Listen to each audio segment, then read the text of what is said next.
For Canada's Indigenous people, it's another tragic but not unexpected moment.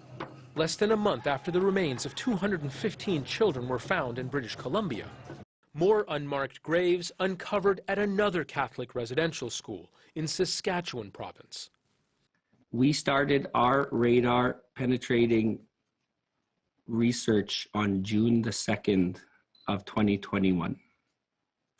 Over the past years, the oral stories of our elders, of our survivors, and friends of our survivors have told us stories that knew these burials were here. One survivor said Indigenous people were labeled heathens by the Catholic Church, and nuns told the children they didn't have souls. I'm 80 years old, and I went to boarding school down there. I was taken by my parents to go. At that time, if the parents didn't want to allow their children to go to boarding school, one of them had to go to jail.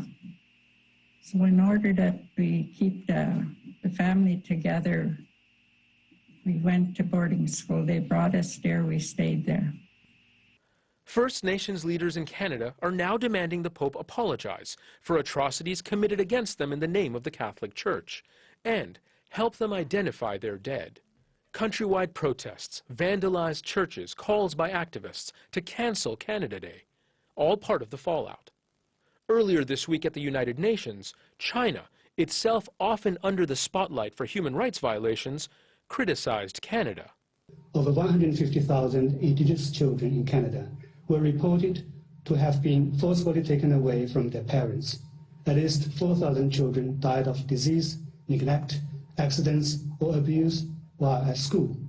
We call for a thorough and impartial investigation into all cases where crimes were committed against the Indigenous people, especially the children. Indigenous leaders say school deaths were underreported, and the actual number of children in unmarked graves across Canada could be in the tens of thousands.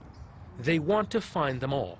But even if they do, poor record-keeping means bodies may never be identified. So the families who still remember the children who went to school and never came home may never have closure.